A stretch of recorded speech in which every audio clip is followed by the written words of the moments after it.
Halo selamat sore saudara, Anda menyaksikan program berita Kompas Petang hanya di Kompas TV Independen terpercaya. Bersama saya Cynthia Rompas. Dan saya Harjuno Pramundito, kita awali informasi Kompas Petang dari Jakarta. Diduga akibat salah injak pedal gas dan rem, sebuah mobil minibus tercebur di Kali Kelapa Gading, Jakarta Utara.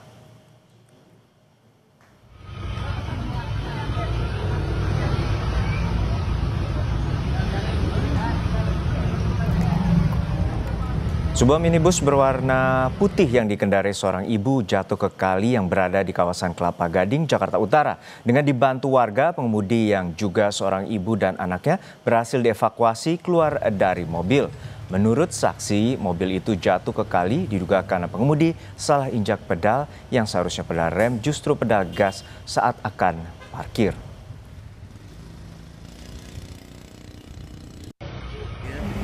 Udah selesai lurus, ibu aturan mundur langsung ngegas ke depan, langsung kejebur. Udah begitu aja.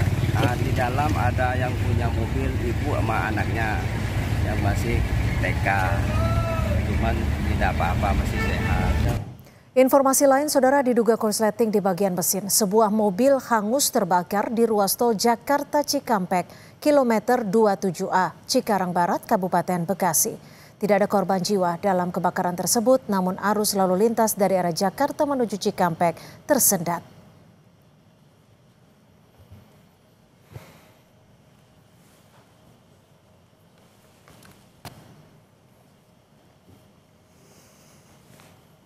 Inilah video yang direkam pengendara mobil lain yang sedang melintas di ruas tol Jakarta Cikampek, kilometer 27, Cikarang Barat, Kabupaten Bekasi. Terlihat api berkobar membakar habis seluruh badan mobil.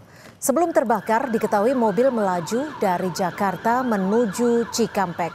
Namun mobil mendadak terbakar. Diduga kebakaran bersumber dari korsleting di bagian mesin mobil. Seluruh penumpang mobil berhasil keluar dan menyelamatkan diri. Api dipadamkan setelah 1 unit mobil damkar dari Dinas Pemadam Kebakaran diterjunkan ke lokasi. Akibat kebakaran, arus lalu lintas di ruas tol Jakarta Cikampek dari Jakarta menuju Cikampek sempat tersendat.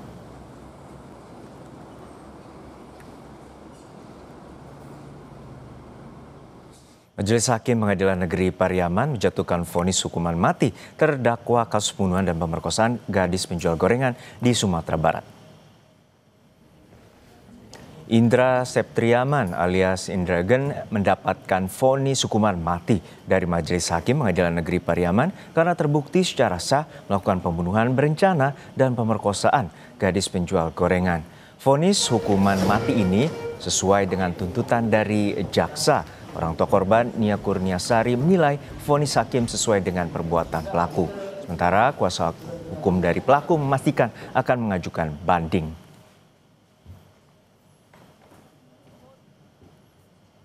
Kematian Nia Kurniasari, gadis penjual gorengan, sempat membuat geger warga di Pariaman, Sumatera Barat. Keluarga menyebut Nia hilang selama 3 hari setelah sempat terekam kamera warga sedang berjualan gorengan keliling. Namun akhirnya ia ditemukan tewas dengan jasad terkubur di kedalaman 1 meter dengan tangan terikat. Pelaku sempat menghilang selama 11 hari hingga akhirnya ditemukan bersembunyi di loteng sebuah rumah kosong. Yang bersalah melakukan tindak pidana pembunuhan berencana dan persetubuhan sebagaimana dalam dakwaan ke-1 primer dan kedua alternatif. Dakwaan ke-1 primer dan kedua alternatif. Dan alternatif kedua. 2. Menjatuhkan pidana kepada terdakwa oleh karena itu dengan pidana mati. 3. Menyatakan terdakwa tetap ditahan. Aku mati. Kena mati. Pasti paling aku buat tanya. Kita ke sorotan lain, saudara. Setelah dinyatakan bebas karena mendapatkan amnesti dari Presiden Prabowo, Suginur atau Gus Nur mengaku akan tetap kritis pada pemerintah. Suginur Raharja alias Gus Nur terpidana kasus penyebaran berita bohong, ujaran kebencian, dan Undang-Undang ITE resmi bebas murni pada Rabu siang setelah menerima amnesti dari Presiden Prabowo. Suginur sebelumnya mendapatkan bebas bersyarat. Gus Nur bilang proses amnesti sudah berjalan sejak ia masih berada di dalam rutan. Dan usai bebas, ia mengaku akan tetap kritis pada pemerintah. Tetap kritis, Gus. Kritis. Insya Allah ya, itu kan bagian dari panggilan jiwa ya, dari dulu itu bagian dari tugas. Pemerintah itu wajib dikritik, sistemnya, pemerintahannya, bukan orangnya. Kalau orangnya tidak pernah ada masalah, tapi sistemnya itu wajib dikritik.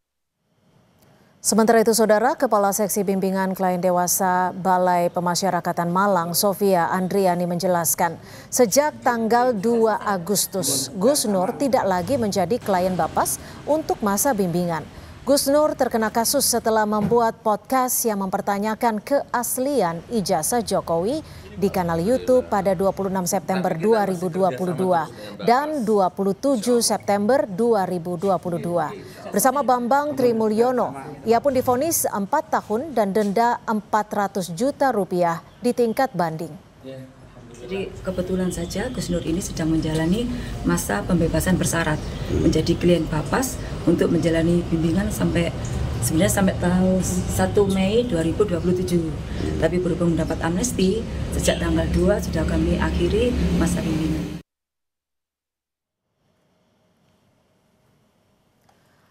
Amnesti juga diberikan pada Julianus Paonganan alias Ongen.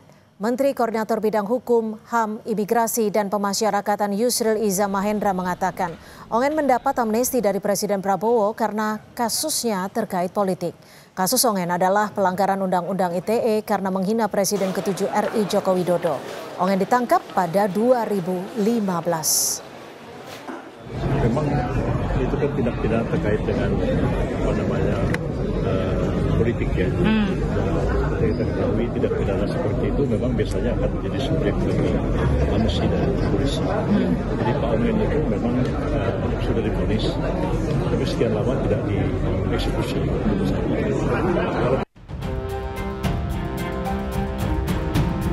Presiden Prabowo Subianto memberi amnesti kepada para penghina Presiden ke-7 RI Joko Widodo.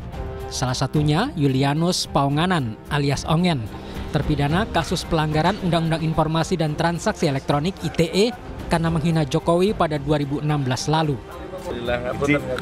Amnesti juga diberikan kepada Sugi Nur Raharja. Sugi terkena kasus setelah membuat podcast yang mempertanyakan keaslian ijazah Jokowi di kanal YouTube pada 26 September 2022 dan 27 September 2022 bersama Bambang Trimulyono. Sugi Nur Raharja divonis 4 tahun dan denda 400 juta rupiah di tingkat banding. Wakil Ketua Umum Jokowi Mania, Andi Aswan, mengatakan Jokowi tidak punya dendam dengan pihak-pihak yang menghinanya. Andi menambahkan Jokowi pasti akan mendukung keputusan Prabowo untuk kepentingan bangsa. Kalau dari pihak Pak Jokowi itu tidak ada rasa balas dendam, apapun itu tidak ada. Dan sangat mengapresiasi kalau ini memang hak prerogatif dari Pak Prabowo sebagai Presiden Republik Indonesia untuk itu. Jadi kalau dikatakan mungkin dibilang Pak Jokowi cawe-cawe dalam hal ini dibuktikan gitu. Pak Jokowi tidak cawe-cawe untuk masalah hukum ini.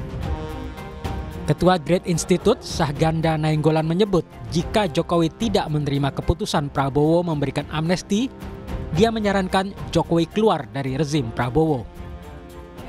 Nah terkait dengan siapa? Ya menurut saya pasti dengan Jokowi, ya kan. Tapi apakah Jokowi terima atau enggak, misalnya gitu. Ini aja. Sekarang kalau Jokowi enggak terima, dia boleh mundur dari rejim Prabowo kan gitu, ya kan? Kan itu aja sebenarnya pilihannya kan. Sekarang kan udah kelihatan rekonsiliasi itu artinya apa sih? Arti rekonsiliasi adalah Pak Prabowo pengen merangkul Anies dan merangkul Megawati.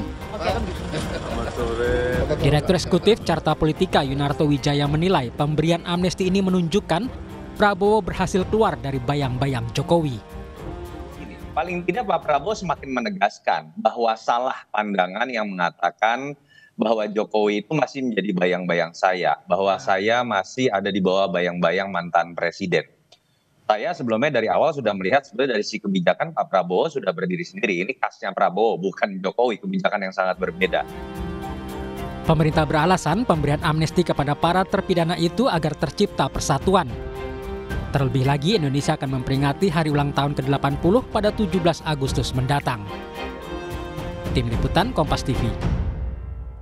Dua penghina Jokowi, Julianus Paonganan alias Ongen dan Sugi Nur Raharja mendapatkan amnesti dari Presiden Prabowo Subianto. Lalu bagaimana tanggapan dari Jokowi? Sudah ada jurnalis Kompas TV, Widi Nugroho. Selamat petang, Widi. Widi, untuk saat ini apa tanggapan dari Jokowi terkait dengan pemberian amnesti dari Presiden Prabowo terhadap dua penghinanya?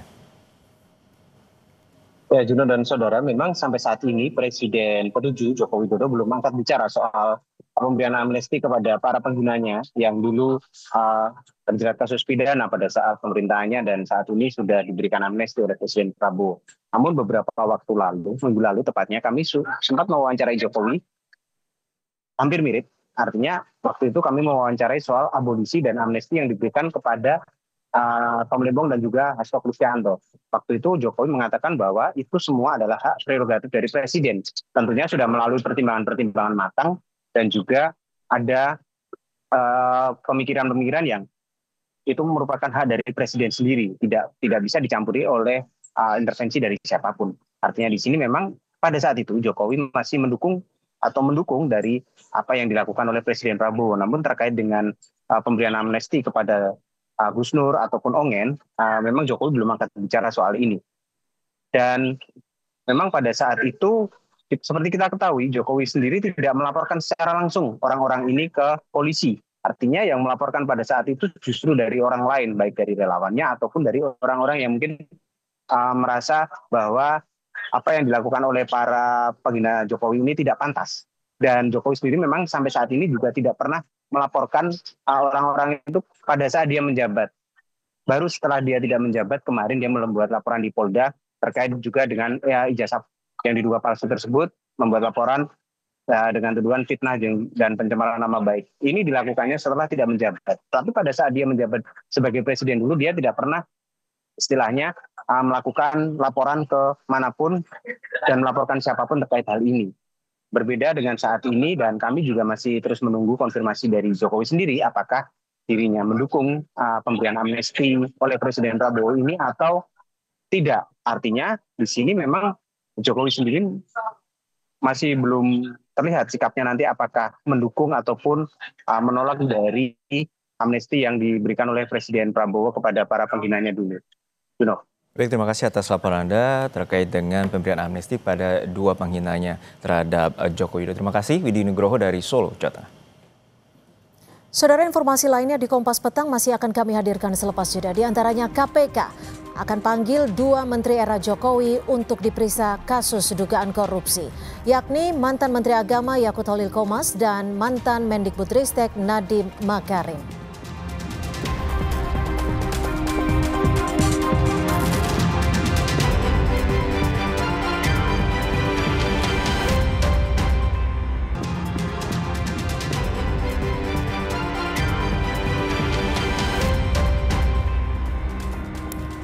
Kembali di Kompas Petang, Saudara. Presiden Prabowo Subianto mengungkap strategi yang dicanangkannya mulai terasa di 10 bulan awal memimpin pemerintahan. Prabowo menyebut pemerintahannya ini sudah berada di jalan yang benar. Hal itu diungkap Prabowo dalam sidang kabinet di Istana Jakarta. Prabowo menilai setiap orang memiliki pendapat dan pengalamannya masing-masing. Meski begitu, Prabowo mengapresiasi kabinetnya tetap bekerja secara tim. Prabowo berterima kasih atas kerjasama tim yang dilakukan sejauh ini. Menurutnya, tanpa kerja tim tidak akan terwujud target yang akan dicapai. Dalam waktu yang masih singkat, banyak sekali yang telah kita capai. Strategi yang sudah saya canangkan ternyata mulai terasa dan terlihat bahwa strategi kita benar, kita berada di arah yang benar, kita berada di azimut kompas yang benar. Saudara, Kejaksaan Agung merespon keberadaan dua panser atau kendaraan lapis baja yang terparkir di halaman kantor Kejaksaan Agung. Dua panser atau kendaraan lapis baja jenis Anoa terlihat terparkir di halaman kantor Kejaksaan Agung pada Rabu pagi. Kepala Pusat Penerangan Hukum Kejagung Anang Supriyatna bilang keberadaan alutsista tersebut hanya pengamanan biasa. Terlebih setelah adanya Satgas Penertiban Kawasan Hutan yang terdapat unsur TNI berkantor di Kejagung. Kapuspenkum Kejagung Anang Supriyatna menepis adanya ancaman terhadap Kejagung yang menjadi alasan dikerahkannya pengamanan menggunakan panser milik TNI. Sementara Kepala Pusat Penerangan TNI Maijen Christo Meisianturi melalui keterangan tertulisnya menyatakan jika penempatan TNI di lingkungan Kejagung merupakan bagian dari tugas yang dilaksanakan sesuai dengan peraturan Presiden serta berdasarkan nota kesepahaman antara TNI dan Kejagung. Jaksa terus juga kita juga sudah ada perpres juga terhadap kita terkait dengan Perpres nomor 66 tahun 2025 perlindungan terhadap jaksa. Yang selanjutnya juga kita dalam hal ini kebetulan ini kan juga kadang-kadang operasi rutin di sini ada Satgas PKH. Ini kan Agustus ini kan dalam rangka untuk capai untuk target teman-teman ini. Kebetulan dari Satgas PKH ini ada unsur TNI juga. Jadi sudah biasa pengamanan di sini. Dan memang ditempatkan ya kita siapkan aja. Dipersilahkan. Ada berapa sih Pak total rencana? Itu kendaraan? Ada dua. Tapi makanya secara urgensinya itu apa sih Pak sampai ada? Ya pengamanan lah itu teman-teman TNI lah. Tidak ada masalah kok. Kan ini juga alat tempat ini juga. Alat vital negara juga, kejaksaan. Kapuspen TNI Maijen Christo Meisianturi dalam keterangan tertulis menegaskan setiap pelibatan prajurit TNI dilakukan sesuai prosedur dan tidak dalam kapasitas menghalangi proses hukum. TNI tetap menjunjung tinggi supremasi hukum dan menghormati tugas serta kewenangan institusi lain dalam kerangka hukum yang berlaku.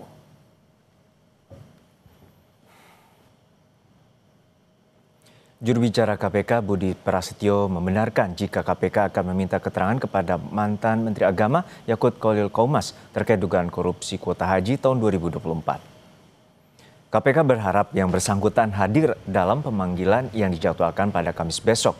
Keterangan Yakut diperlukan dalam perkara dugaan korupsi kuota haji tahun 2024 yang sedang ditangani penyidik KPK. Dalam perkara ini, KPK telah meminta keterangan kepada pihak Kementerian Agama hingga penyelenggara tur haji dan umroh.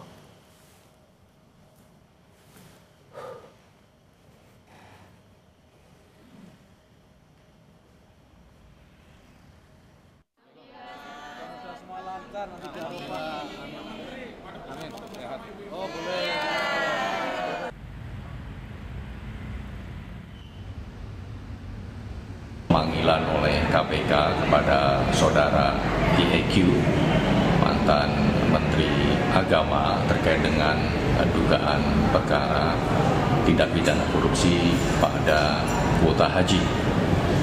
Kami mengkonfirmasi benar bahwa akan dilakukan permintaan keterangan kepada yang bersangkutan. Mengutip dari Kompas ID, tidak hanya mantan Menteri Agama Yakut Khalil Qaumas, KPK juga menjadwalkan permintaan keterangan terhadap mantan Menteri di Kabinet Presiden ke-7 Republik Indonesia Joko Widodo lainnya, yakni mantan Mendikbudristek Nadiem Makarim. Kedua menteri dijadwalkan diperiksa pada Kamis 7 Agustus atau besok. Mantan Mendikbudristek Nadiem akan dimintai keterangan terkait dugaan korupsi Google Cloud.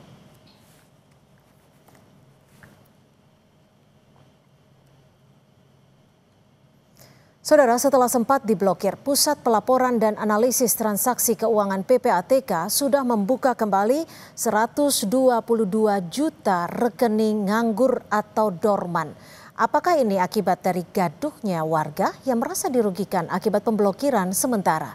Berikut wawancara jurnalis Kompas TV Audrey Chandra dan juru kamera Febri James dengan Kepala PPATK Ivan Yustiavandana. Setelah diblokir untuk sementara, akhirnya PPATK sudah kembali membuka 122 juta rekening yang nganggur alias dorman. Sebenarnya apa catatannya? Kenapa tiba-tiba dibuka padahal sebelumnya diblokir? Karena ada dugaan adanya unsur tindak pidana seperti pencucian uang sampai dengan judi online. Selengkapnya kita akan bertanya kepada Kepala PPATK Pak Ivan Yustiavandana. Selamat sore Bapak. Sore Mbak, ya. Pak Ivan, jadi pertanyaan pertama saya langsung, kenapa tiba-tiba akhirnya awalnya diblokir karena ada rekening dorman, terus kemudian sekarang dibuka nih pemblokirannya? Enggak tiba-tiba, memang sejak bulan Mei sudah kita buka, ya. Ini hanya sebagian kecil. Waktu itu pada saat diblokir 122 jutanya ini, apakah memang ada terindikasi semuanya judol, misalnya transaksi mencurigakan? Enggak. Di satu sisi kita sedang melakukan analisis terkait dengan banyaknya tindak pidana, judo, narkotika, korupsi, dan segala macam. Nah, kita melihat ada kecenderungan para pelaku ini kemudian menggunakan rekening-rekening dorman yang tidak aktif untuk melakukan upaya pencucian uang. Kalau Mbak lihat itu banyak sekali kan jual beli rekening di marketplace dan macam-macam, itu banyak sekali jual beli rekening. Nah, itulah yang kemudian membuat kekhawatiran kita nasabah-nasabah ini tidak terlindungi apabila tidak dilakukan upaya ekstra seperti ini. Tapi kan banyak juga nih Pak Ivan, ketika ada yang misalnya tukang bakso misalnya atau yang lainnya, banyak yang berteriak sebenarnya saya tidak melakukan hal seperti itu dan di rekening saya pun juga pas-pasan, tapi kemudian tiba-tiba diblokir. Apa yang bisa disampaikan? Ya, justru kita tidak sedang mempermasalahkan rekening saudara kita tukang bakso tadi ya. Ini bukan tentang mempermasalahkan rekening yang itu tadi. Justru kita sedang melindungi saudara kita itu dari upaya misalnya peretasan, rekeningnya dipergunakan untuk pencucian uang atau bahkan uangnya diambil, dibobol dan segala macam. Justru sedang dilindungi. Kita tidak mempermasalahkan ada salah apa tidak ada. Ya, tidak salah dianya, tidak salah. Yang ada kan dia masuk dalam parameter mungkin saudara kita itu masuk dalam parameter rekeningnya tidak aktif. Dan kategori tidak aktif itulah yang berpotensi menjadi sasaran dari pelaku tindak pidana, makanya kita lindungi. Sekarang kita lepas lagi. Badan Perlindungan Konsumen menyatakan PPATK sebenarnya melanggar 5 undang-undang, salah satunya ada perlindungan konsumen, perbankan, dan perlindungan data pribadi akibat pemblokiran ini. Ya, ini tergantung perspektif kita ya. Justru pada saat ini PPATK sedang melindungi kepentingan nasabah. Ya, kalau kita semua lihat, saudara-saudara kita melihat banyak sekali jual beli rekening, banyak sekali peretasan dan segala macam. Jadi ketika negara tidak hadir, disitulah kita tidak memberikan perlindungan terhadap para nasabah. Tapi Pak Presiden sendiri sampai kemarin memanggil Bapak dan Gubernur BI ini memberikan atensi dalam artian menegur apa gimana? Mendukung. Jadi kemarin kami tidak bicara masalah itu secara spesifik, tapi sekali lagi untuk hal ini kan ya sudah pasti untuk melindungi kepentingan masyarakat, kepentingan publik, meningkatkan ekonomi bangsa, integritas sistem keuangan itu sudah pasti. Presiden akan mendukung. Jadi memang ini tidak ada maksud untuk jangan dinarasikan merampas. Tidak ada merampas, tidak ada menyita. Hak nasabah itu dilindungi dengan upaya penghentian sementara dan itu benar-benar melindungi dan semua akan kembali utuh 100%. Ini melindungi kepentingan nasabah. Semua tetap aman dan utuh. Baik, ya. Terima kasih Kepala PPATK Pak Ivan Yustiavandana, silakan Bapak. Itu tadi perbincangan singkat antara saya dengan Kepala PPATK yang sudah kemudian membuka rekening yang sudah diblokir 122 juta. Dari Jakarta, Audrey Chandra, Febri James melaporkan. Usai jeda, Saudara, Ketua Umum Relawan Pro Jokowi atau Projo Budi Aristiadi menjawab pertanyaan apakah dirinya memilih bergabung ke PSI atau Partai Gerindra.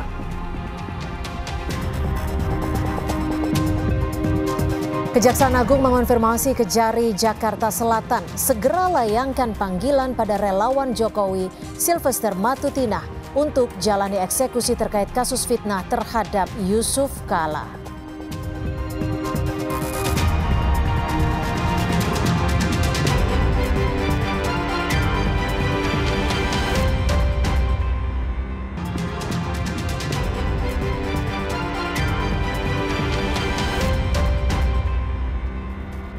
Kembali di Kompas Petang, Saudara, Ketua Umum Relawan Pro Jokowi atau Projo Budi Aristiadi menjawab pertanyaan apakah dirinya memilih bergabung ke PSI atau Partai Gerindra. Budi mengatakan dirinya mengikuti perintah Presiden Prabowo. Budi menyatakan tegak lurus terhadap arah Presiden Prabowo. Ia bahkan mengaku siap jika diperintah Prabowo bergabung ke Gerindra. Di sisi lain, Projo belum banyak bicara soal kepastian bergabung dengan PSI. Budi menegaskan ikut arahan Prabowo. Indonesia Raya. Presiden minta ke Gerindra gimana? Kita siap. Semua yang diperintah Presiden kita siap. Kita tegak lurus Presiden. Kalau ke PSI belum pasti. Ikut perintah Pak Presiden Prabowo. Siap. Ya kan kita anak buahnya Pak Prabowo, masuk kita nggak ikut. Terima kasih ya. Mas Muni. Ya. Kapus Penkum Kejaksaan Agung Anang Supriyatna menyebut Sylvester Matutina akan dipanggil Kejaksaan Negeri Jakarta Selatan terkait eksekusi vonis di tahun 2019. Sylvester telah divonis 1,5 tahun penjara pada tahun 2019, namun hingga kini belum ditahan untuk menjalani hukuman itu. Vonis Sylvester terkait kasus fitnah terhadap Wakil Presiden ke-10 dan ke-12 Yusuf Kala. Sebelumnya, Kapus Penkum Kejaksaan Agung Anang Supriyatna menyebut kasus itu sudah ingkrah dan dapat segera ditahan. Namun kini Anang menyerahkan sepenuhnya kepada Kejaksaan Negeri Jakarta Selatan untuk pemanggilan Sylvester. Tim Kejari Jakarta Selatan sudah akan memanggil. Ya, mekanisme nanti dikonfirmasi ke Kejari Jakarta Selatan aja, karena tim eksekutornya sana.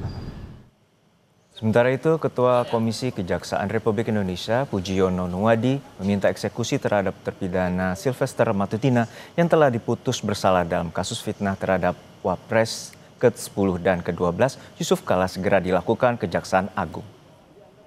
Kasus Pak Sylvester ya, itu sudah inkrah, sudah berkekuatan hukum tetap. Komisi Kejaksaan meminta kepada Kejari Jakarta Selatan untuk segera melakukan eksekusi.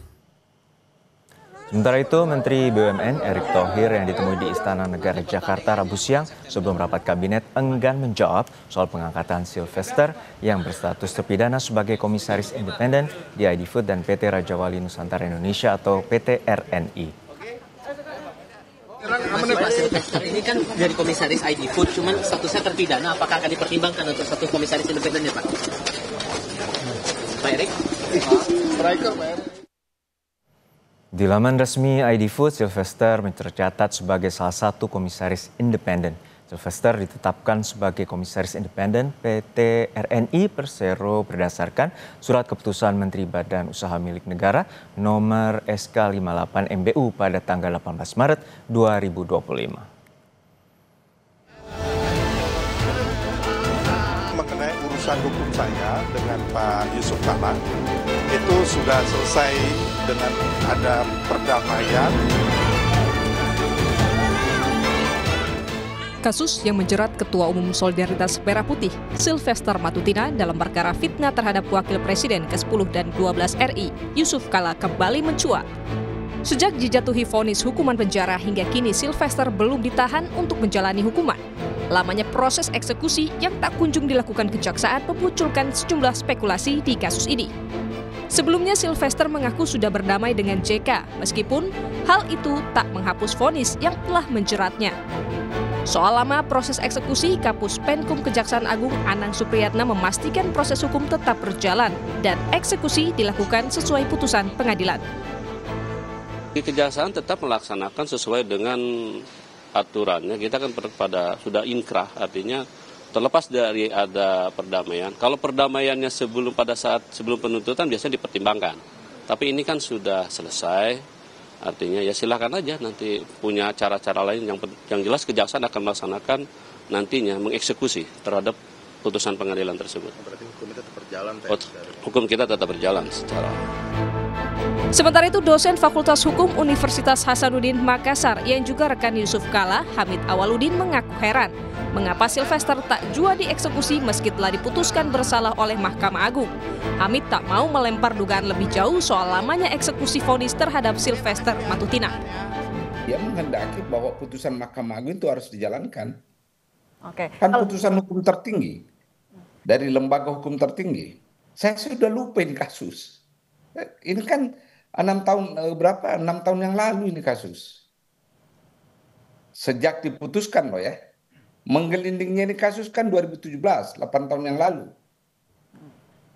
Di proses pengadilan 2018. Dulu saya ada dugaan itu kenapa tidak dieksekusi waktu Pak Jokowi. Saya ada dugaan-dugaan. Kenapa tuh Pak? Tapi dugaan ini kan tidak bisa saya buktikan kan secara konkret. Dalam putusan MA nomor 287K PID 2019, Sylvester Matutina dinyatakan bersalah melakukan tindak pidana memfitnah sebagaimana diatur dan diancam dalam pasal 311 ayat 1 KUHP dan menjatuhkan pidana penjara selama 1 tahun 6 bulan. Putusan Mahkamah Agung dalam kasus penghinaan Wapres ke-10 dan 12 Yusuf Kala oleh relawan Jokowi Sylvester Matutina 6 tahun lalu yang belum juga dilaksanakan memunculkan spekulasi adanya intervensi politik. Komisi Kejaksaan dalam pernyataan terakhirnya meminta jaksa segera mengeksekusi putusan untuk Sylvester. Tim Liputan, Kompas TV. Sylvester Matutina 6 tahun tidak dieksekusi setelah diputus bersalah penghinaan Wapres ke-10 dan ke-12 Yusuf Kala. Apa yang menyebabkan hal ini bisa terjadi kita bahas bersama Sekretaris Komisi Kejaksaan Ibu Dahlena dan juga Ketua PBHI Mas Julius Ibrani. Selamat petang Ibu Dahlena dan Mas Julius, semoga sehat-sehat selalu. Ya, selamat petang. Selamat petang. Saya ke Bu Dahlena terlebih dahulu. Bu Dahlena, ini salinan putusan MA sudah diputus sejak dari tahun 2019 lalu, 6 tahun tidak atau belum dieksekusi. Lalu apakah dari temuan Komjak ini ada persoalan yuridis atau apa yang terjadi? Ya, terima kasih Mas Juno. Pertama memang kalau dalam konteks ini basis kami bisa dua ya. Pertama, kami cek di data kami memang tidak ada laporan pengaduan soal ini. Gitu. Sehingga kami bisa saja kami tidak tahu soal ini apakah memang ada kendala-kendala yang kaitannya dengan persoalan ini. Kedua, ketika ini muncul di publik, ini menjadi input bagi kami untuk memastikan apa sebetulnya yang menjadi hambatan sehingga tidak dilaksanakan eksekusi. Dan posisi kami tentu kami mendorong ini agar dilaksanakan. Seperti itu, Mas. Tapi detailnya apa menjadi hambatan dan seterusnya, termasuk juga kenapa persoalan ini sekian lama dianggapnya tadi itu ya, bisa mungkin langsung ke Kejaksaan Agung ataupun Kejaksaan Negeri Jakarta Selatan. Tentu konkretnya seperti apa pengawasan yang akan dilakukan karena ini spekulasinya meluas terkait ada dugaan intervensi politis. Ya, bagi kami tentu kami saat ini kami sedang tetap memonitor dan mendorong agar ini segera dilaksanakan begitu. Dan hasilnya tentu kami belum bisa menyampaikan karena masih dalam proses. Kita tetap berkoordinasi untuk memastikan ini terlaksana dengan baik. Oke, tidak ada persoalan yuridis, Mas Julius. Artinya ini ada tudingan atau dugaan unsur politis di sana. Seperti apa pandangan Anda terkait hal ini dan apa implikasinya? Ya, ini memang tidak bisa dipungkiri, Juno ya. Sepanjang kepemimpinan Presiden Joko Widodo dari mulai 2014 kemarin, memang politisasi hukum ini banyak sekali terjadi. Lawan-lawan politik dikriminalisasi gitu ya, dan juga proses-proses hukum yang begitu cepat terhadap lawan-lawan politik gitu. Nah ini tidak bisa dipungkiri. Bahkan ketika sudah berganti presiden menjadi Pak Prabowo pun penanganan kasus Tom Lembong dan segala macam. Jadi suasana ketegangan opini dengan publik bahwa hukum ini dipolitisasi itu tidak bisa dihindari. Itu yang pertama. Nah, yang kedua adalah mengenai prioritisasi penanganan perkara termasuk eksekusi Sylvester. Mau tidak mau konsekuensi logisnya adalah menempellah stigma politisasi terhadap proses hukum yang tadi kita diskusikan. Karena ada berbagai macam indikator. Satu, publik sudah mengetahui bahwa perkara ini sudah inkrah. Tapi tidak ada tindakan dari jaksa eksekusi. Nah ini tentu jadi pertanyaan. Padahal belum tentu misalnya jumlah kasus yang begitu banyak tetapi misalnya tim kejaksaan yang begitu sedikit. Ya ini tentu mempengaruhi bobot kinerja kan gitu ya. Tapi yang kedua adalah tadi saya mau mengutip pernyataan tegas dari Kapus Penkum kita yang baru, Pak Anang menegaskan bahwa tidak ada hambatan agar segera dipanggil, agar segera dieksekusi. Itu harus dimaknai sebagai komando dari kantor pusat yaitu Kejaksaan Agung Republik Indonesia. Dan tidak mungkin ketika Kapus Penkum bicara itu tidak terkoordinasi langsung dengan Pak Jaksa Agung. Artinya politik hukum terhadap eksekusi Sylvester ini di bawah komando Pak Jaksa Agung tegas. Yaitu segera eksekusi karena tidak ditemui hambatan apapun. Nah ini yang harus kita pastikan agar kalau ini tidak dilaksanakan baru kita bisa katakan ada faktor lain yang mungkin faktor lainnya itu adalah dugaan politisasi. Kan situasi sekarang seperti itu, Juno. Mas Julius, untuk saat ini berarti apa? Misalnya kalau tadi spekulasinya terjadi, dugaan politis itu ada, pembuktian konkretnya tentu agak sulit untuk dilakukan. Nah, kalau pembuktian konkret memang tentu sulit dilakukan. Tetapi yang namanya aparat penegak hukum, baik kepolisian, kejaksaan, maupun hakim, dia memiliki satu kewenangan yang namanya diskresi. Diskresi inilah yang menentukan apakah tindakan yang diprioritisasikan yang kemudian ditunda itu dapat dipertanggungjawabkan kepada publik, situasi urgensi, keterdesakan dan yang lain. Nah, ini yang hilang dan atau mungkin belum dijelaskan oleh Kejaksaan Negeri Jakarta Selatan. Nah, ini juga yang harus dibantu oleh Komisi Kejaksaan secara inisiatif untuk memberikan kejelasan kepada publik sebelum opini publik yang viral mendahului pernyataan resmi dari instansi kejaksaan. Dan di situ pula nanti akan menjadi satu kekisruhan di mata publik. Begitu, Juno. Ya, baik. Bu Dahlena, untuk saat ini seperti apa sebenarnya 6 tahun terakhir pengawasan dan juga terkait dengan prosedur eksekusi terkait dengan vonis terhadap Sylvester Matutina? Iya, seperti tadi kami sampaikan secara spesifik mengenai kasus ini, memang kita monitor itu ketika muncul di publik. Dan ini menjadi input bagi kami untuk tentu karena memang fungsi kami adalah mengawasi gitu ya, mendorong agar kinerja kejaksaan meningkat. Nah, dalam konteks ini tentu ketika ada masukan termasuk tadi Mas Ibrani sampaikan ini perlu ada masukan atau ada dorongan agar kemudian ada kejelasan bagi publik begitu ya. Ya, ini adalah bagian dari kami. Bagian tentu ini masukan sangat penting bagi kami karena kami memberi atensi soal ini. Gitu. Kami memberi atensi soal ini dan tentu itu menjadi bahan bagi kita semua karena memang yang berwenang adalah APH gitu ya. Betul. Kita percayakan kepada mereka. Kita harus dukung mereka untuk bekerja sesuai dengan relnya begitu. Oleh karena itu informasi apapun yang bisa saja di luar kami, di luar jangkauan kami gitu ya. Karena tentu kami dengan segala keterbatasan kami sangat berharap publik memberi informasi kepada kami yang kemudian kami bisa memaksimalkan peran itu. Gitu. Oke, konkretnya seperti apa Bu untuk ke Kejaksaan Negeri Jakarta Selatan untuk saat ini? Ya, kami dalam proses koordinasi, proses penelusuran informasi termasuk juga tadi konteksnya kami akan tetap mendorong proses ini seperti yang Pak Kapus Penkum sampaikan, mestinya tentu ini sudah bisa dilaksanakan gitu ya. Nah, seperti itu. Tapi kesimpulan tentu kami belum sampai ke kesimpulan akhir seperti apa karena tentu ada proses di internal kami. Oke, Mas Julius untuk saat ini seperti apa sebenarnya aturannya dan apakah kalau dengan dugaan pelanggaran dan juga misalnya tidak eksekusi karena salinan putusan itu kan secara undang-undang Mahkamah Agung 7 hari atau 14 hari setelah putusan salinan diberikan ke pihak kejaksaan? Ya, tentu hal yang pertama terganggu di sini adalah soal kepastian hukum. Nah, aparat penegak hukum itu utamanya Kejaksaan Agung yang sekarang sedang moncer-moncernya sebagai penegak hukum itu memiliki beban moral, memiliki beban etik untuk menjaga kepastian hukum itu. Dan salah satu indikator kepastian hukum itu adalah tadi prosedur tahapan-tahapan dalam criminal justice system kita atau sistem peradilan pidana kita betul-betul dilewati tanpa satu pelanggaran apapun termasuk undue delay atau pelambatan proses gitu. Karena ketika prosesnya ada keterlambatan tanpa ada penjelasan hambatan apapun, maka diduga di situ ada kepentingan tertentu, diduga di situ ada pelanggaran tertentu. Nah, makanya tadi saya katakan itu kemudian juga jadi beban Jamwas, di situ ada Pak Rudi Margono, kemudian juga menjadi beban Komisi Kejaksaan juga tanpa perlu ada laporan, kemudian memastikan supporting sistemnya memeriksa itu. Nah, yang ketiga adalah tadi kalau kita bilang ini siapa sih yang paling dirugikan? Tentu yang paling dirugikan adalah sistem kita. Jadi ini bukan soal pribadi Pak JK, bukan soal pribadi Sylvester, tapi soal sistem yang harus dijaga oleh aparat penegak hukum dan instansinya. Dalam hal ini Kejaksaan Agung yang saat ini kita percaya menjadi punggawa yang paling moncer dalam penegakan hukum. Karena kita lihat setiap update perkembangan perkara yang ditangani setiap minggunya. Nah, ini yang kemudian bisa kita korbankan dan ujungnya ini paling fatal. Jangan sampai kemudian publik kehilangan kepercayaan terhadap penegakan hukum karena unsur-unsur yang sebetulnya belum bisa dibuktikan dan belum ada proses pemeriksaannya. Artinya Kejaksaan Agung harus menjaga marwahnya dan juga memberikan kepastian hukum kepada masyarakat dan juga tidak ada intervensi apapun terkait dengan politik. Terima kasih Mas Julius Ibrani, Ketua PBHI dan juga Ibu Dahlena, Sekretaris Komisi Kejaksaan telah bergabung bersama kami di Kompas Petang.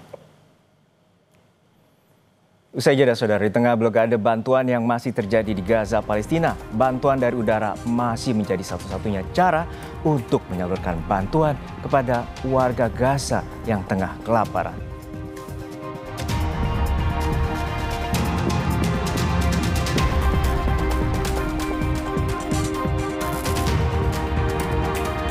Saling serang dalam kasus ijazah Jokowi kini berbuntut pada terendusnya kasus pidana yang menjerat salah satu pendukung Jokowi, Sylvester Matutina. Perbincangannya akan kami hadirkan usai jeda bersama rekan saya, Cynthia Rompas.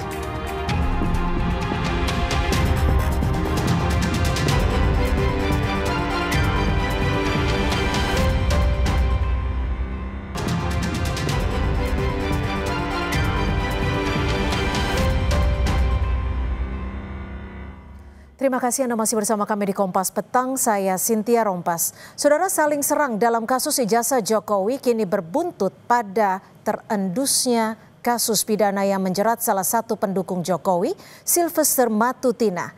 Usai menyebut ada tokoh politik yang menyokong Roy Suryo CS, kini Sylvester dihadapkan dengan ancaman penjara atas kasus fitnah terhadap Wapres Yusuf Kala.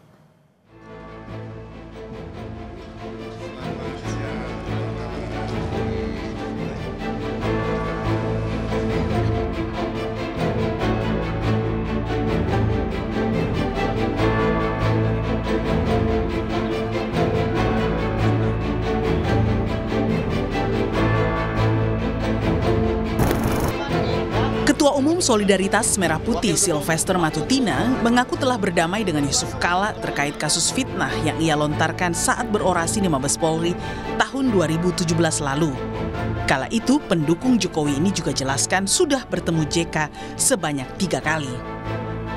Juga mengenai urusan hukum saya dengan Pak Yusuf Kala, itu sudah selesai dengan ada perdamaian. Bahkan saya beberapa kali, ada 2 kali, 3 kali bertemu dengan Pak Yusuf Kala dan hubungan kami sangat baik. Dan sebenarnya urusan proses hukum itu sudah saya jalani dengan baik. Dan memang waktu itu tidak ada diberitakan karena waktu itu baik saya maupun pihak Pak Yusuf Kala tidak pernah memberitakan di media. Terendusnya kasus pidana Sylvester yang belum menjalani eksekusi penjara dibuka lawannya dalam kasus ijazah Jokowi Roy Suryo CS. Roy bahkan mendatangi kantor Kejari Jakarta Selatan pada Rabu 30 Juli lalu mendesak Kejari segera eksekusi Sylvester. Roy yang keras mengungkap dugaan ijazah palsu Jokowi bahkan menantang Sylvester untuk jalani eksekusi pidananya. Tidak pantas tampil dengan orang yang terpidana belum menjalani eksekusi. Jadi ini mumpung saya ada sudah waktunya. menjalani proses yang Anda tidak perlu tahu. Masuk Anda tahanannya tidak kapan? perlu tahu. Loh, nggak bisa. Nggak perlu tahu. Jelaskan Saya ke bukan publik. pejabat publik. Dia harusnya masuk tahanan 1 tahun 6 bulan. Saya sudah menjalani proses itu. Dan kau tidak perlu tahu itu. Kau siapa? Loh, mumpung ada jelaskan melalui Kompas TV. Kapan kamu masuk penjara? Saya bukan penyelenggara negara. Kapan kamu masuk penjara? Lah itu saya sudah menjalani proses itu. Kapan? Mumpung ada waktu yang bagus. Saya nggak perlu jawab itu. Loh, berarti belum masuk penjara. Ini harus dieksekusi. Di sisi lain, narapidana kasus penghinaan ijazah Jokowi, Sugi Nur Raharja alias Gus Nur, mendapat pengampunan berupa amnesti dari Presiden Prabowo. Gus Nur terkena kasus setelah membuat podcast yang mempertanyakan keaslian ijazah Jokowi di kanal YouTube pada September 2022 bersama Bambang Trimulyono. Gus Nur pun divonis 4 tahun dan denda 400 juta rupiah di tingkat banding. Adanya amnesti terhadap mereka yang pernah dipidana dalam kasus ijazah Jokowi menimbulkan tanda tanya akan kelanjutan proses hukum tudingan pencemaran nama baik Jokowi karena tudingan ijazah palsu yang dilaporkan para relawannya di Polda Metro Jaya. Apalagi kini terungkap, Sylvester sebagai saksi pelapor Roy CS berstatus terpidana yang menunggu eksekusi. Tim Liputan Kompas TV. Terkait polemik status hukum Sylvester Matutina dan proses hukum kasus ijazah Jokowi di Polda, saya sudah kehadiran sejumlah narasumber sore hari ini. Sudah ada Roy Suryo, penuding ijazah palsu Jokowi, dan juga Pak Susno Duaji, mantan Kabar Reskrim, serta Bang Freddy Damanik yang sudah bergabung di studio, Wakil Ketua Umum Projo. Terima kasih sudah hadir di Kompas Petang. Saya langsung aja ke Mas Roy. Mas Roy, ini Anda merasa di atas angin tidak sekarang? Karena pelapor Anda, Sylvester Matutina, menurut Kejagung akan segera dieksekusi. Nggak ada angin, nggak ada hujan, nggak ada badai, Mbak. Jadi ini sah saja, normal-normal saja. Hanya kita sebagai masyarakat, kita harus menjalankan sesuai dengan taat hukum yang ada. Dan di sini kan sudah jelas statement dari Kapus Penkum Kejaksaan Agung itu menyatakan bahwa memang sesuai informasi yang beliau terima dari Kejaksaan Negeri Jakarta Pusat, Sylvester Matutina itu terpidana kasus pencemaran nama baik pada mulai dari tahun 2019 itu ternyata belum menjalani eksekusi. Jadi jalankan saja, dan saya juga berterima kasih terhadap statement dari Prof. Hamid Amaluddin selaku sahabat dekatnya Pak JK yang menyatakan itu bohong semua. Statementnya Sylvester itu yang mengatakan sudah ketemu, nggak ada, nggak ketemu. Bahkan istrinya Pak JK juga mengatakan itu terlapor, terpidana dan buron, jadi harus masuk. Jadi nggak ada angin, Mbak. Ini kewajiban seseorang untuk menjalankan proses hukum sebaik-baiknya, dan ini membuktikan bahwa dia belum menjalani pidana. Oke, tapi saya juga ingin tahu nih, penasaran juga. Sebenarnya dari mana awalnya Anda mendapat info soal status Sylvester Matutina yang kasusnya memang kan sudah inkrah 2019 lalu. Anda ingat, sebegitu ingatnya kasus yang berjalan 6 tahun lalu ini belum dieksekusi, nih info awal Anda dari mana? Ini melalui Kompas TV saya berterima kasih kepada BIN. BIN itu apa? BIN itu Badan Intelijen Netizen. Jadi inilah masyarakat. Kekuatan Badan Intelijen Netizen. Iya, jadi ini kekuatan netizen di sosial media. Pak Susno ketawa. Ya gini, Pak Susno izin. Jadi artinya ini memang kekuatan besar dari netizen yang, dan bukan hanya ini. Nanti ada satu lagi nanti, ya, inisialnya AA. Inisialnya AA itu juga ternyata sudah SP3. Ternyata kalah di praper, itu juga harus menjadi tersangka lagi. Nanti deh, habis Sylvester deh. Nanti itu kita lakukan. Artinya ini dari masyarakat. Dari masyarakat artinya ya, info pengingatnya ini, remindernya. Sebelum saya ke Pak Susno, saya ke Bang Freddy dulu. Ini Bang Freddy, pelapor penuding ijazah Jokowi kini terancam masuk penjara. Bang Sylvester, sebagai orang yang memang kerap kali mendukung Pak Jokowi, bagaimana Anda menanggapi ini? Ya, saya percaya Bang Silver ini orangnya pasti taat hukum. Dia mengatakan sudah mengikuti proses hukum. Ya, perkara itu dia belum dieksekusi. Ya, saya percaya Bang Silver akan bisa mengatasi ini. Kita berikan waktu kepada dia, ya, bagaimana ya dia katakanlah mencari solusi ya terhadap ini. Ya harus masuk. Ya, banyak ada bisa proses hukum, masih ada PK segala macam. Walaupun PK tidak menghilangkan eksekusi, tapi ya saya juga belum berkoordinasi dengan Bang Silver. Tapi intinya saya percaya beliau akan ya secara jantan menghadapi ini, tidak kabur lah. Buktinya per tadi malam Mas Roy masih ketemu dengan Bang Silver. Tapi yang mau saya sampaikan adalah bahwa saya nggak tahu begitu takutnya kah Mas Roy dan kawan-kawan dengan Bang Silver ini, ya, sehingga begitu gencarnya. Kemudian yang mau saya sampaikan juga adalah secara langsung ini tidak ada hubungannya dengan kasus ijazah Pak Jokowi kan. Nah tetapi ya saya mau sampaikan sekali lagi Bang Silver ini percayalah pasti akan menghadapi ini secara jantan. Kami tangkap. Tapi gini Bang Freddy, kalau tadi Mas Roy kan bilangnya dapat info dari netizen, dari masyarakat, dari Badan Intelijen Netizen. Anda menduganya betul murni dari masyarakat atau ada informasi yang mungkin disebut-sebut dalam tanda kutip orang besar yang disebut Jokowi sebelumnya? Gini, tidak masalah sebetulnya ya, Mas Roy ini dapat informasi dari manapun, dapat dari netizen kah atau dicari-cari, sudah pastilah ya, sudah pasti. Saya juga tahu tadi Mas Roy menyebut AA, ya udah pasti. Selain AA, saya kan Freddy Alex Damanik, FAD, semua pasti dicari. Saya juga tahu, simple lah. Sekarang ketik saya juga di itu banyak sekali searching tentang saya, kan begitu. Jadi dicari, mungkin di putusan Mahkamah Agung semua dicari ini siapa. Itu. Jadi Anda merasa bahwa ini dicari-cari dari pihak yang memang ya ketemu kan gitu. Tapi segini nih. Saya mau kasih tahu bahwa justru dengan katakanlah naiknya, terungkapnya ini, justru ini menunjukkan ya sekarang kan dibangun narasi Pak Jokowi intervensi, ini abolisi amnesti, kasus di belakangnya kriminalisasi Jokowi kan begitu. Justru ini menunjukkan ya diehard Jokowi ini statusnya terpidana dan Pak Jokowi tidak ada intervensi untuk ini. Justru kita melihat di situ, biar baik kasus ini juga publik bisa melihat, terjawab sendiri untuk Pak Jokowi. Oke, Mas Roy, ini kalau Anda menyebutnya hanya netizen, ini netizen yang memang memberikan info atau sebenarnya ada orang besar sih? Kalau boleh jujur. Oh, ada orang besar. Semua kami itu orang kecil. Orang kecil dan kami masyarakat biasa. Bahkan disebut juga dulu pernah masyarakat jelata kami itu. Ya, jadi kami masyarakat biasa. Artinya masyarakat ikut membaca semua putusan-putusan inkrah gitu, sedetil itu?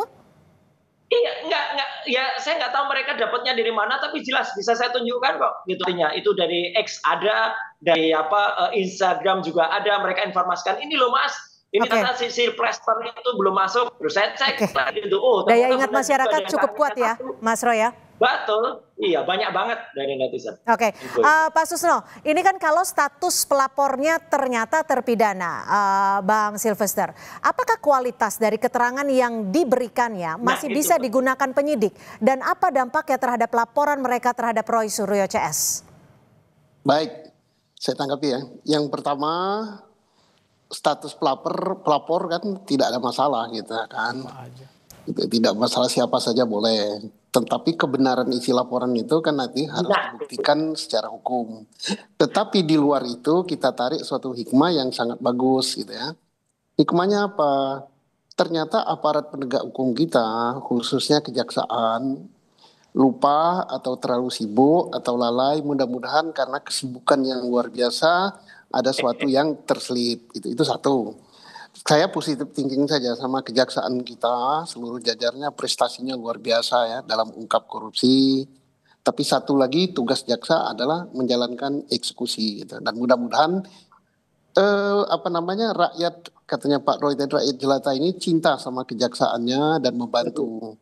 Dan kita berterima kasih sama kejaksaan yang telah memberikan statement resmi lewat Kapenkumnya bahwa akan segera melaksanakan, bahwa belum menjalankan. Berarti benar adanya apa yang disampaikan oleh Pak Roy CS. Kalau misalnya Pak Silvester mengelak mengatakan gitu-gitu kan bertentangan dengan apa yang disampaikan kejaksaan ya. Nah, tetapi ya kita sangat sayangkan Pak Silvester, saya sangat hormat dengan dia, bagus, dia pengacara yang bagus dan sebagainya, hendaknya ya laksanakan itu. Enggak, saya pernah di penjara kok. Enggak susah di situ. Jadi apalagi kalau kita merasa benar gitu, di penjara, justru itu kebanggaan. Saya enggak pernah menutupi bahwa saya pernah di penjara, saya bangga gitu. Saya pernah di penjara, tapi di penjara saya bukan karena sesuatu hal yang tidak disenangi masyarakat, bagus gitu. Jadi jangan takut dengan penjara. Kita di situ bisa berbuat yang baik gitu. Tapi gini Pak Susno, bahasa sederhananya ya, ketika pelapor adalah berstatus boleh nggak saya klarifikasi sedikit? Setahu saya, Bang Silver ini bukan pelapor. Nanti narasi ini terus jadi salah. Oke, betul. Bang Silver ini bukan pelapor dalam kasus ini, bukan pelapor. Ya, tapi ikut memberikan keterangannya ya. Sempat memberikan keterangannya, dipanggil sebagai saksi pelapor, sorry. Iya. Apakah pernyataan yang sempat di BAP kan ya, berarti ya? Ya, sebagai saksi pelapor ini, menurut Anda Pak Susno ini valid tidak keterangan-keterangannya ketika status Silvester Matutina adalah terpidana, apalagi belum menjalani akibat hukumnya? Tidak masalah. Saksi itu kan perkaranya lain kan, perkaranya lain. Siapapun asal nyampaikan saksi dalam keadaan benar gitu. Benar, keterangan yang valid, saling berhubungan dengan keterangan lain, tidak apa gitu. Yang nggak boleh jadi saksi itu kan anak kecil, orang nggak waras. Jadi pernyataannya tetap valid ya? Ya kalau benar isinya, tergantung isinya gitu ya. Valid apa tidaknya tergantung kebenaran isinya. Nah, tapi saya sebagai sahabat sama Pak Silvester gitu, saya hormati dia bagus gitu. Tapi dengan tidak misalnya mengatakan, oh saya sudah menjalankan gitu. Kalau dia mengatakan saya sudah menjalankan, tapi kejaksaan mengatakan belum menjalankan, itu merugikan gitu, merugikan sahabat saya. Gimana, Mas Roy? Menurut Anda, Mas Roy? Keterangan Matutina yang sudah disampaikan sebagai saksi pelapor. Ya, soal keterangannya dia sebagai saksi pelapor itu dari kepolisian ya. Tapi yang jelas kalau dia sudah menjalani perkara pidana ini, berarti dia tidak ada di tempat waktu kejadian, baik waktu di salah satu acara di salah satu TV atau dia ada di Solo waktu itu. Jadi karena dia kemudian bisa ada di sana pada dia belum menjalankan, ya biar masyarakat saja nanti menilai pandangan. Tapi yang jelas dia harus menjalani eksekusi. Terima kasih juga ke Prof. Mahfud ya, yang juga menjalankan, yang juga menyampaikan statement kalau dia harus melaksanakan, tidak ada kata maaf itu. Dia kan bohong itu. Bilang sudah minta maaf ke Pak JK, jawab oleh Prof. Hamid Pawaludin, dijawab oleh juru bicara Pak JK, dijawab oleh putrinya, bahwa itu tidak ada sama. Jadi kalau memang dia gentleman, dia jantan ya, mulai dari Senin kemarin, ya ini sudah hari Rabu, ya mulai dari Senin kemarin masuklah ke eksekusi, jalani itu paling juga lama 1,5 tahun nanti bisa dapat bela pembebasan bersyarat. Tapi dia gentle, ya jangan kemudian malah melarikan diri atau mencari-cari suaka-suaka yang lain atau mencari yang lain. Itu Mbak. Oke, Bang Freddy, tapi Anda masih optimis tidak ketika Bang Silvester belum menjalani hukuman dan kemungkinan besar akan dieksekusi terhadap kasusnya di 2019. Anda optimis tidak kasus ijazah palsu, dugaan ijazah palsu Jokowi ini akan terus berlanjut? Tapi dijawabnya usai jeda, tetap bersama kami di Kompas Petang.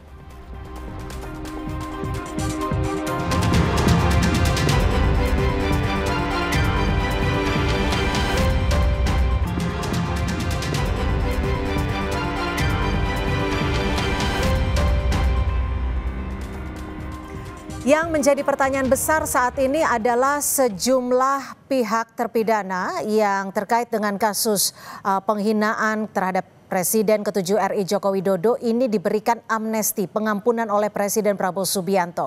Sementara kasusnya ini mirip-mirip dengan kasus Roy Suryo. Apakah Anda, Bang Freddy, menurut Anda kasus ini bisa dilanjutkan? Anda optimis terhadap hal itu? Ya, justru tadi juga saya mau menyampaikan itu. Justru yang sekarang kasus yang seperti ini banyak yang diamnesti oleh Presiden Prabowo. Ya, tadi ya Mas Roy sudah mengatakan juga bahwa Hamid Awaludin ya selaku orang dekat Pak JK mengatakan Silver sudah minta maaf. Dan, dimaafkan tapi tidak bertemu katanya. Oh enggak. Tidak ada permintaan maaf. Salah. Dan dimaafkan oleh Pak JK.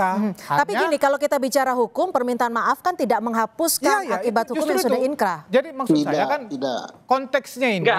konteksnya ini adalah selaku pelapor ya yang melaporkan ya sudah memaafkan. Ya. Nah, salah. Jadi sebentar Bang Roy. Nah, kalau konteks amnesti berarti lebih mempermudah dong. Ya, ada alasan selain ya dengan tujuan persatuan Indonesia. Ini kan kasusnya juga mirip politik ya menyerang Pak JK. Ya, jadi sangat ada harapan, sangat ada potensi untuk kasus-kasus seperti termasuk untuk Bang Silver untuk diamnesti juga. Toh ini masih range waktu 17 Agustus memang waktunya, tetapi kita lihatlah. Kita lihat ke depan, tentu saya percaya Bang Silver ya tahu apa yang harus dia lakukan dan saya percaya dia akan bertanggung jawab 100% terhadap kasus ini. Jadi harapan dari teman-teman Bang Silver adalah kasus Bang Silver diamnesti juga oleh Pak Prabowo? Ya, itu harapan saya dari pribadi, teman-teman yang lain juga berharap seperti itu. Pak Susno, bagaimana kalau menurut perspektif Anda sebagai mantan Kabar Reskrim, apakah kasus ini bisa dilanjutkan? Yang Pak Silvester ya itu kan kita sangat berharap dia menjadi seorang kesatria, biarpun jangan dijemput jaksa tapi datang kemudian menjalani. Pada saat menjalani kan orang ada simpati, insya Allah kalau Pak Presiden menggunakan hak konstitusional yang merupakan hak prerogatifnya bisa diampuni. Tapi jangan sampai mengatakan belum menjalankan, mengatakan sudah menjalankan. Jadi orang katakan ini tidak kesatria. Itu salah satu yang akan menghambat pemberian amnesti. Pak Susno bisa saya tanggapi dikit. Silvester itu tidak pernah mengatakan, biar diulang berulang kali, tidak pernah mengatakan bahwa dia sudah menjalankan putusan atau hukuman. Tapi telah melakukan proses hukum. Proses hukum itu yang dimaksud mungkin proses persidangan, Pak. Demikian. Oke, silakan dilanjut Pak Susno. Kita orang hukum paham semua ya perbicaraan hukum itu ya. Oke, bagus sekali. Tapi saya berharap gitu bagus kalau memang dapat pengampunan, entah berupa apalah namanya amnestika atau apalah, itu jalankan dulu entah 3 hari, entah 24 jam, itu akan menjadi pertimbangan yang sangat bagus bagi presiden. Dan kita berharap bukan hanya kasus dia saja ya, tapi kasus-kasus orang lain yang berbau politik, yang berbau rekayasa, yang berbau apa, ya baik itu yang sudah terjadi 10 tahun yang lalu atau berapa, bahkan orang yang sudah mati pun ya diberi pengampunan bentuknya apa gitu kan. Jadi jangan hanya yang seperti ini dimiliki oleh orang tertentu, elit politik gitu kan. Kita bagus, rakyat Indonesia kan mengharapkan semua, karena abolisi, amnesti, garasi itu bukan hanya milik orang tertentu, rakyat jelata pun seperti saya ini perlu gitu ya. Ini musim yang baik, apalagi dikatakan Pak Freddy tadi ini pas 17-an gitu kan. Ini musim buah matang ini, itu bagus ya. Mas Roy, ini kan kemarin Gus Nur, Sugi Nur, ini kan terpidana penghina Jokowi sudah dapat amnesti, dapat pengampunan soal ijazah Jokowi di Solo, kasusnya beliau. Apakah dengan adanya contoh peristiwa ini, Anda melihat akan ada hal yang sama bila Polda nantinya mentersangkakan Anda? Saya tidak mengandai-andai, ya silakan saja Polda kalau mau meneruskan ini. Tapi di luar itu kami bertiga, saya, Dr. Resman dan Dr. Rifa akan mempersembahkan kado terbaik bagi Republik ini di usia 80 tahunnya besok, yaitu adalah buku putih tentang apa yang kami teliti secara ilmiah. Jadi kami bertanggung jawab betul. Jadi kami ingin kembali pada apa yang kami lakukan adalah research ilmiah. Jadi benar-benar ilmiah, 500 halaman buku putih tentang research yang kami lakukan. Jadi itu akan bisa digunakan untuk ke depan untuk menjawab juga misalnya ada persoalan di kepolisian. Tapi kalau menurut saya ya ilmiah jawab dengan ilmiah. Soal Sylvester saya sekali lagi koreksi dikit tadi tidak pernah ada statement dari Prof. Hamid Awaludin yang mengatakan Pak JK sudah memberikan maaf. Nggak ada. Pak JK bahkan mengatakan tidak kenal dengan Sylvester dan tidak pernah datang. Dia bilang 3 kali itu nggak ada, bohong. Jadi Sylvester bohong lagi itu bilang sudah minta maaf kepada Pak JK. Orang yang sudah bicara nih, Pak gimana Bang Freddy? Hamid Awaludin dan juru bicara daripada Pak JK, bahkan putrinya Pak JK juga mengatakan dia adalah buron. Dan artinya jalankan itu, jangan sampai kemudian dia melarikan diri atau tidak kesatria. Jalankan hukumannya, dan kata Prof. Mahfud tidak ada maaf-memaafkan ya, apalagi ini bukan bulan Lebaran, tidak ada maaf-maafkan setelah inkrah. Kalau setelah inkrah, benar kata Pak Tusno, masuk dulu, dia harus masuk. Oke, gimana Bang Freddy, Anda menanggapi pernyataan Mas Roy? Ya secara hukum memang seperti itu, tetapi saya cuma mau mengatakan itu di Kompas TV, rekamannya Hamid Awaludin itu di Kompas TV. Pak, si Sylvester minta maaf, terus Pak JK bilang, ya namanya orang minta maaf ya kita maafkan, tetapi proses hukum, proses hukum tetap berjalan. Saya cuma mau mengklarifikasi itu aja, itu di Kompas, bukan kita sama, yang bahan kita sama gitu loh.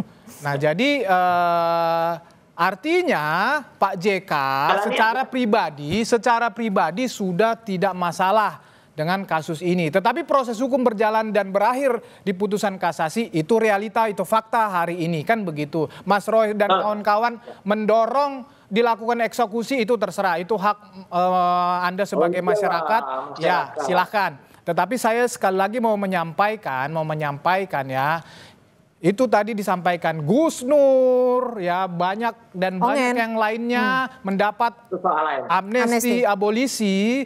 Ya saya sebagai pribadi, temannya Sylvester juga ya, saya juga memohon kepada Pak Presiden kalau memang bisa Pak Sylvester diberikan hak demikian juga. Anda setuju nggak Mas Roy? Teknisnya tadi misalnya Pak Susno udah mengatakan apakah dieksekusi dulu 24 jam, itu secara teknis lah, secara teknis. Tetapi saya pribadi sekali lagi saya memohon kepada Pak Presiden agar diberikan amnesti kepada saudara Sylvester. Gimana Mas Roy Anda menanggapi permintaan dari sahabat Bang Sylvester Matutina? Orang pengecut kok mau dimaafkan. Ketawa aja nih Mas. Tanggapan Anda gimana? Gini. Pendapat saya ya terserah Pak Prabowo ya, karena apa itu kebesaran Pak Prabowo, tapi artinya masyarakat bisa menilai lah orang yang melarikan diri dari kenyataan 6 tahun dia. Tapi gini Mas Roy, kalau kita bicara konstruksi hukumnya, Bang Silvester kan tidak melarikan diri, ia tetap ada di Indonesia, bahkan tetap hadir, tapi memang tidak dieksekusi. Kita nggak tahu ya. Ya, kita nggak tahu apa yang terjadi dengan kejaksaan, mungkin ada yang melindungi atau apa, ya udahlah, kita nggak usah sudut. Siapa menurut Anda yang melindungi Bang Silvester? Sudah harus mengeksekusi sekarang. Itu Siapa aja. yang menurut Anda melindungi Bang Silvester? Tadi Anda menyebutkan itu. Ya nggak tahu, makanya saya nggak mau sudut. Siapa tahu ada orang besar melindungi, makanya sekarang kalau itu udah nggak ada, ya udah orangnya juga sudah nggak ada. Oke, ini jadi orang besar lawan orang besar ya? Udah eksekusi Pak aja. Susno, Terima kasih kejaksaan jalankan itu. Pak Susno, untuk kasus-kasus seperti ini, kenapa sih biasanya ketika sudah inkrah bahkan sudah tahap kasasi dan hukuman yang tadinya 1 tahun menjadi 1 tahun 6 bulan tidak dieksekusi? Biasanya hal-hal apa yang menunda proses eksekusi ini bahkan sampai 6 tahun? Inilah pelajaran terbagus untuk bangsa ini. Dalam rangka memperingati Hari Kemerdekaan 17 Agustus, kita tahu bahwa aparat penegak hukum kita yang semestinya independen, mulai dari penyidik, KPK, kejaksaan, kemudian hakim kita gitu. Tapi kan ternyata ada juga fakta-fakta entah banyak entah sedikit yang terungkap ke permukaan seperti ini.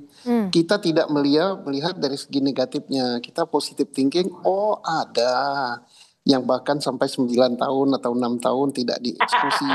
Kita tidak mencari siapa yang salah, tapi mari hal ini supaya tidak terulang kembali. Nah sekarang ada juga abolisi, amnesti dan sebagainya, tapi baru berlaku ini untuk orang tertentu. Kita berharap orang lain pun sama gitu, walaupun dia rakyat jelata, rakyat kecil, penderitaannya sama. Jadi ya diberikan juga kepada mereka. Oh terlalu banyak, ya yang namanya penderitaan itu kalau dia nggak berusaha mengalahkan penderitaan jangan terlalu banyak. Ini rakyat Bapak juga. Gitu. Gimana caranya? Ya caranya kan Bapak punya staf hukum banyak dan kita percaya Pak Presiden kita sekarang ini beda dengan presiden yang lain. Baik, terima kasih Pak Susno, Mas Roy juga terima kasih. Tapi singkat Bang Freddy, Bang Silvester kemana sekarang? Pak Roy, Pak Freddy. Ya Bang Silvester tadi malam ada sama Mas Roy itu. Nah, jadi pasti masih ada di sini. Saya juga tahu tadi dia ada acara. Harus segera masuk lah. Tadi ada acara dia, jadi dia nggak kabur Mas Roy, nggak kabur. Saya antar. Tadi Mas Roy tadi malam ketemu Bang Silver. Mengantar menjemput Bang Silvester. Mas Roy tadi malam ketemu Bang Silver. Temu 2 arah kan? Enggak, 2 arah ketemu. Enggak ada. 2 arah. Apa? Tapping itu? Enggak ada. Enggak lah, 2 arah. Mas Freddy lihat di mana? Enggak tahu ah. Oke, baik. Tapi Bang Silvester ada di Jakarta ya? Ada, saya tahu persis dia ada di Jakarta tadi acara. Ya udah. Kalau dipanggil ke Kompas TV datang ya pasti ya, Bang Silver ya? Itu langsung aja. Oke, baik, terima kasih Bang Freddy, terima kasih Mas Roy, terima kasih Pak Susno sudah berbagi perspektif di Kompas Petang. Selamat sore, salam sehat. Saudara, informasi lainnya di Kompas Petang masih akan kami sajikan selepas jeda. Di antaranya di tengah blokade Israel, bantuan dari udara jadi satu-satunya cara untuk menyalurkan bantuan kepada warga Gaza yang kelaparan untuk bertahan hidup. Informasinya kami hadirkan usai jeda.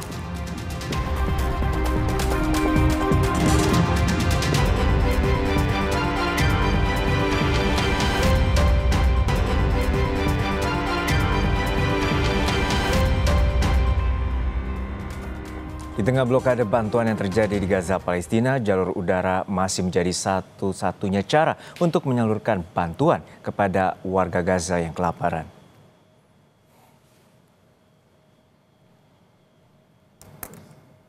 Salah satunya adalah bantuan dari Uni Emirat Arab yang melaksanakan operasi udara kemanusiaan ke-63 di Gaza dengan nama Burung Kebaikan.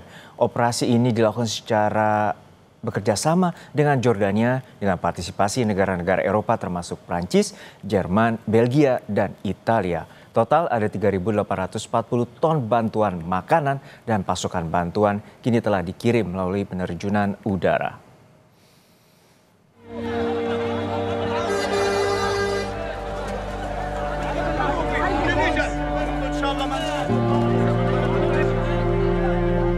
Bertaruh nyawa demi mendapatkan bantuan.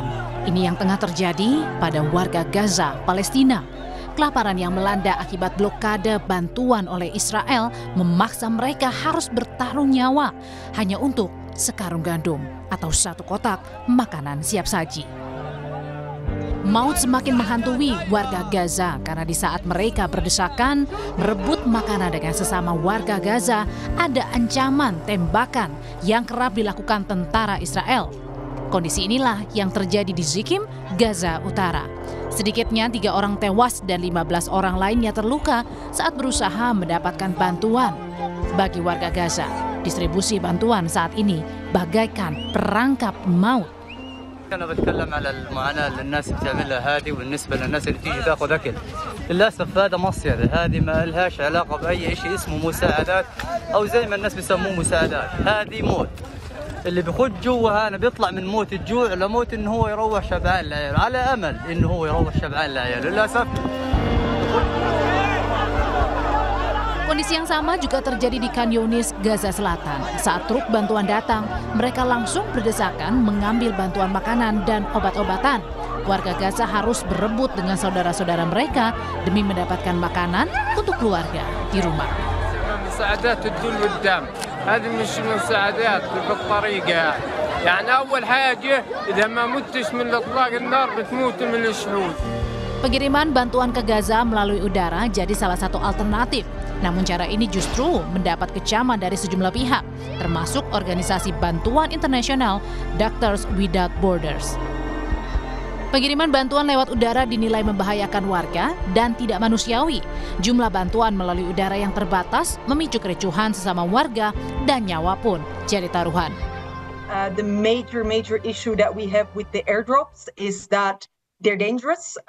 It's very difficult, in all honesty, to say that more food is not needed because food is desperately needed. But the reality of the airdrops and the fact that all the population of Gaza is squeezed into only 20% of the Gaza Strip means that either these airdrops are falling in extremely populated areas, they're dangerous, they have fallen on tents, people have been injured, or they fall in the so-called designated combat zones, where if people go towards them, it's extremely dangerous as well because they're at risk of being shot at by the Israeli forces. Terbatasnya akses bantuan menyebabkan distribusi semakin kacau. WHO bahkan mencatat kelaparan skala ekstrim pada warga Gaza telah melampaui ambang batas. Kondisi ini semakin diperparah dengan adanya rencana Perdana Menteri Israel Benjamin Netanyahu yang ingin menguasai Gaza sepenuhnya. Saudara, belasan bangunan liar di Jalan Kebon 200, Kelurahan Kamal, Kecamatan Kalideres, Jakarta Barat dibongkar petugas Satpol PP. Pembongkaran diwarnai protes seorang warga karena kabel instalasi listrik terputus saat pembongkaran dilakukan.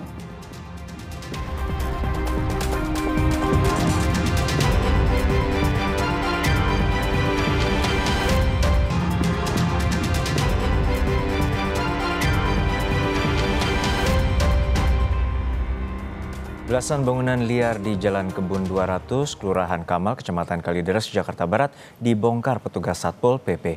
Pembongkaran diwarnai protes seorang warga karena kabel instalasi listrik putus saat pembongkaran dilakukan.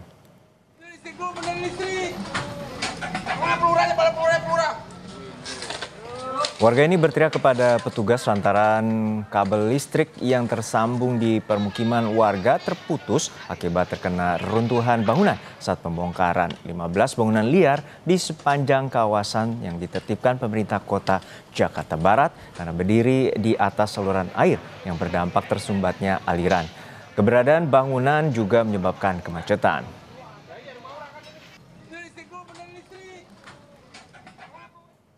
Dan saudara, informasi tadi juga menjadi penutup perjumpaan kita sore ini di Kompas Petang. Terima kasih atas kebersamaan Anda. Saya Cynthia Rompas. Dan saya Harjuno Pramandito. Terima kasih. Sampai jumpa.